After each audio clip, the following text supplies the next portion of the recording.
rekan advokat juga ini, Raudah Mardia, Raudah Maria yang memang beberapa kali itu mendampingi langsung Rebecca Klopper ya untuk menghadapi proses hukum ke depan berkaitan dengan dugaan penyebaran video asusila yang kedua. Ya, jadi yang kedua nih. Yang pertama itu dulu pernah dilaporkan di Barreskrim Polri. Dulu didampingi oleh rekan sejawat kita, Bang Sandi ya. Bang Sandi itu yang pertama. Itu yang beredar adalah yang durasinya 1 menit atau 2 menit sekian. Dan itu sudah ditangkap pelakunya. Nah belakangan kemudian beredar lagi ada durasi yang 11 menit. Kalau di media sosial perhatikan itu ada beberapa akun yang menyebarkan itu. Dan itu yang kemudian dilaporkan oleh sekelompok aliansi advokat muslim kalau tidak salah di Polda Metro Jaya. Ya kan konten itu dilaporkan tuh oleh aliansi itu, dan konten yang 11 menit itu dilaporkan dengan dugaan undang-undang pornografi pasal 4 dan pasal 6 dan undang-undang ITE 27 ayat 1 tentang delik kesusilaan. Nah, terhadap konten yang kedua penyebaran ini kemudian Rebecca Klopper memberikan kuasa kepada kita untuk mendampingi dan mengambil langkah hukum yang dianggap perlu dan penting dalam menghadapi kasusnya. Nah, saya ingin menjelaskan dulu sebelumnya terhadap laporan yang kemudian dilaporkan oleh aliansi advokat muslim itu beberapa waktu lalu di Polda Metro Jaya. Pada prinsipnya kita mendukung. Ya, pada prinsipnya kita mendukung, artinya bahwa pihak kepolisian kita berharap juga bertindak cepat seperti penangkapan yang konten yang pertama itu, termasuk yang di kedua ini. Jadi kita juga sangat mengapresiasi polisi yang sudah menangkap terlebih dahulu dalam konten yang pertama oleh Barreskrim Polri, begitu juga yang di Polda Metro Jaya. Jadi kita juga sudah meminta kepada pihak kepolisian untuk mempercepat proses hukum terhadap laporan itu. Tetapi apa? Dengan catatan tentu bahwa harus berdasarkan undang-undang pornografi dan undang-undang kesusilaan, di mana Rebecca Klopper kalau kita membaca dalam undang-undang pornografi terhadap pasal 4 dan pasal 6 itu dia dilindungi secara hukum. Dia adalah korban. Kadang-kadang kalau pornografi itu kan yang diambil gambar cuma perempuannya aja, ya kan? Dan itu kan berbasis gender kan, seolah-olah perempuan hanya dijadikan sebagai objek seksual. Nah sementara dalam undang-undang pornografi dalam pasal 4 dan pasal 6 itu dia dilindungi. Kalau itu kepentingannya untuk kepentingan pribadi, tidak untuk disebarkan, dia harus ada perlindungan. Nah ini yang kemudian kita berharap agar pihak kepolisian bisa menempatkan Rebecca sebagai korban. Nah ada deliknya di mana? Ketika itu bisa diakses oleh orang. Jadi bisa dilakukan oleh mantannya atau kemudian bisa dilakukan oleh orang yang menyebarkan yang didapat dari pertama. Jadi deliknya itu di situ. Jadi kita berharap bahwa polisi bisa bertindak profesional berdasarkan undang-undang dengan menempatkan Rebecca sebagai korban dalam perkara ini. Seperti kasusnya yang kita tahu ada Luna Maya dulu, ada Sutari, ada Gisel.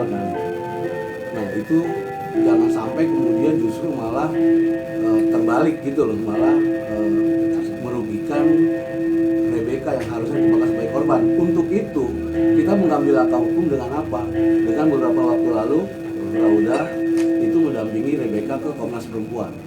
Kita minta dukungan agar Komnas Perempuan juga bisa melakukan pendapat hukum, bisa melakukan pembelaan, memberikan perlindungan terhadap perempuan yang selalu rentan dijadikan sebagai objek kesusilaan. Nah termasuk mendatangi LPSK juga ya, dan Kementerian Pemberdayaan, nantinya untuk memperkuat posisi hukum dari Rebecca Klopper bahwa dia adalah korban dalam kasus ini. Nah, mungkin hanya itu ya yang bisa saya sampaikan. Nanti bicara soal masalah psikologi dan oh ya mungkin ada lagi yang perlu tambahkan bahwa terhadap itu kita juga sudah ada laporan polisi ya. Sudah ada. Kita membuat laporan polisi juga terhadap mereka yang menyebarkan. Oh, jadi laporan balik itu? Ada, bukan laporan balik. Kita membuat laporan juga terhadap konten-konten akun-akun yang kita dapati mereka melakukan penyebaran, baik di Polda Metro itu dan di Barreskrim Polri. Dan hari ini kita masih terus menginvestigasi, kemudian kita mengecek beberapa akun yang masih terus menyebarkan. Jadi terus akan kita buru. Jadi jangan sampai kita peringatin yang kemudian belum menyebarkan, sebaiknya jangan. Gitu, karena kita inventaris itu sudah berapa akun yang sudah kita laporkan supaya ada tindakan hukum terhadap mereka. Berapa akun? Ada, kita laporkan di Polda 2 lebih dari 10-an ya. Artinya sudah tercatat semua orang-orang? Iya, sudah dalam akun itu ya. Kita minta itu supaya di respon dan dilakukan melalui proses hukum. Nah, jadi mungkin sementara itu yang bisa saya sampaikan. Mungkin kalau nanti ada persoalan mungkin psikologi dampak terhadap PBK soal video-video itu mungkin nanti bisa ditanyakan Rauda ya. Justru itu yang kita belum lihat, karena kabarnya itu kan 11 tuh yang beredar. Nah itu kita tanya nggak ada dia tuh. Justru si pelapor itu dia melaporkan, advokat musik itu kan melaporkan dia menggunakan barang bukti itu 11 menit. Durasinya katanya 11 menit. Dari 11 menit itu kita tanya ke Rebecca itu dia juga nggak tahu yang mana. Nah, yang 11 menit itu yang akan mungkin bisa akan kita jawab itu nanti setelah nanti kita dipanggil dalam laporannya advokat muslim itu. Mungkin boleh bisa saya tambahkan. Jadi setelah kita mempelajari kasus ini berkaitan dengan kekerasan berbasis gender online ya, dengan berbagai macam bentuk kekerasan yang terjadi. Bisa terjadi karena revenge porn, adanya manipulasi, kemudian ada pihak yang sakit hati, diikuti dengan pengancaman, ada yang namanya sekstorsi, adanya pemerasan. Karena dalam kasus yang pertama, pemeras sudah ditangkap, ada pengancam, dan ada penyebar yang sudah ditangkap. Lalu ada yang namanya cyberbullying, cyber harassment, digoda dilakukan pendekatan untuk memperdaya korban. Nah ini yang harus didalami. Berarti ada pihak-pihak yang memanfaatkan keadaan untuk memanfaatkan kerentanan seorang perempuan. Karena di dalam kasus pornografi bisa kita lihat ya, mata publik seolah hanya melihat perempuan sebagai pelaku utama, perempuan sebagai orang yang harus dihakimi. Padahal jika kita lihat secara kronologi, perempuanlah yang jadi korban, seperti apa yang dialami oleh Rebecca saat ini. Sehingga kita harus dalami juga apakah yang harus dilakukan oleh Rebecca sebagai korban, siapa yang harus bertanggung jawab?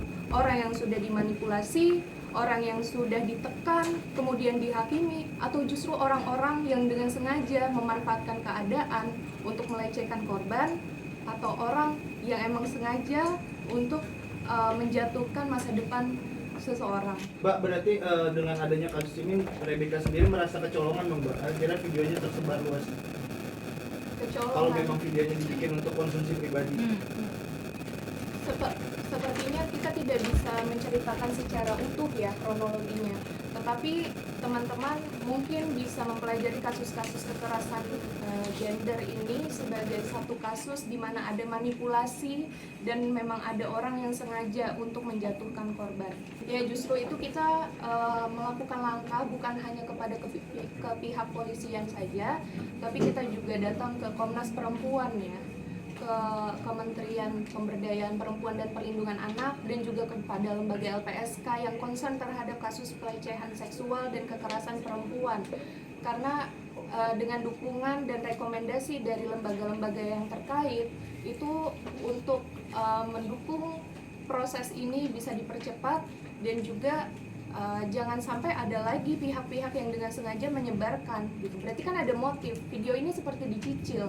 Oke, dari Mbak sendiri datang sama Rebecca ke Iya, kemarin. Alhamdulillah kami juga disambut baik, sangat baik. Kita mendapatkan dukungan moral dari Komnas Perempuan khususnya, cuman karena memang ada prosedur yang harus dijalankan untuk menerima pengaduan dari kami. Jadi kami menunggu proses selanjutnya. Ya tentunya kronologi secara utuh, termasuk juga bukti-bukti ya, bukti-bukti adanya pengancaman, adanya pemerasan dari kasus yang pertama, terus juga bukti psikolog dari Rebecca itu sendiri.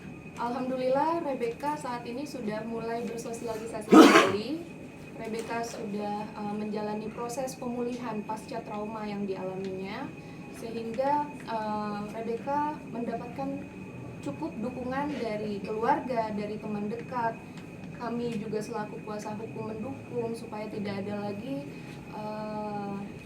korban-korban seperti ini, dan khususnya untuk Rebecca supaya bisa menjalani kehidupan yang normal kembali. Ya, itu adalah salah satu dampak ya yang tidak bisa dihindari sebagai korban. Sebenarnya ini salah satu fokus juga terhadap Rebecca, karena lebih baik Rebecca fokus untuk healing dulu ya, pemulihan psikolognya ya, karena masih trauma dan lain sebagainya pun. Rebecca juga sudah mulai menerima kembali pekerjaan-pekerjaan, karena memang pihak-pihak ini kan pada awalnya takut ya, tapi dengan dorongan kami selaku kuasa hukum juga yang menjelaskan, mulai kembali ada pekerjaan dan tawaran-tawaran kepada Rebecca.